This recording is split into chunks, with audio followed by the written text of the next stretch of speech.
I'm the National Coordinator with Rape Crisis Scotland. And I'm the Helpline Manager at Rape Crisis Scotland.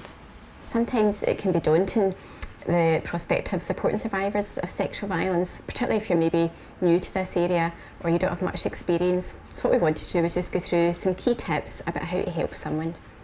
Our approach and support practice is based on the experience of survivors themselves. Rape Crisis has been in Scotland for over 30 years, so we have a wealth of experience to draw on. The most important thing is that we provide a safe space for survivors to talk, where they don't need to worry about being blamed or judged. It's crucial that survivors know that we believe them. Sometimes I think it can be a wee bit easier speaking to someone you don't know, because what that means is that survivors don't need to worry about how we feel or how we're reacting in a way that maybe sometimes they do when they're talking to their friends or their family. It's important that survivors have as much control as possible. Sexual violence takes away somebody's sense of control, so any support needs to be as empowering as possible. For example, it's really important that survivors have control over how much detail they get into about what actually happened to them. For some people, it is important to get into detail about what happened.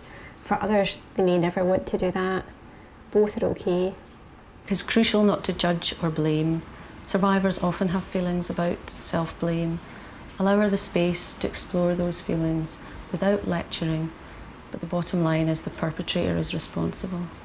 Survivors can often feel overwhelmed by a number of different feelings and emotions, and at times sometimes say they can feel like they're going mad or that they're not feeling able to cope with what's happened.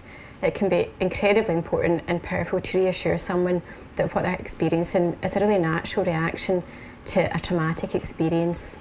Another thing survivors are sometimes told or feel is that they should be over it by now, and I think it's really important that we're able to reassure survivors that there is no set time to come to terms when experiencing sexual violence.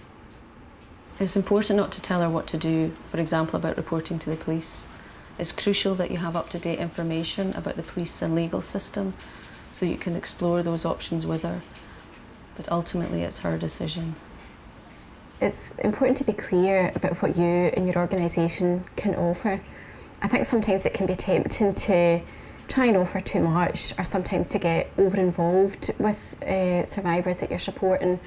But I think the difficulty in that is that often what you can end up doing is letting survivors feel let down. So it's really crucial that we're consistent about what we can offer, and also that we're really clear about what the boundaries are of our support and of our service. It's important to show empathy without it being sympathy or pity. Don't patronise her by saying, for example, that you know how she feels, because you don't. Don't rush her, let her go at her own pace. And also, silence is okay. Providing support to survivors of sexual violence can have an emotional impact on us as workers and as volunteers. It's really important that we look after ourselves and that we have systems in place to make sure that we get support. It's natural to be worried about doing or saying something wrong, but it's okay, you don't have to know everything. Just say that you'll find out. If you're able to give a survivor a safe space to talk, if you're able to really listen to what she's saying, and if you don't judge what she did during the sexual assault or abuse, or the way she's coped with it afterwards, you'll be making a really big difference.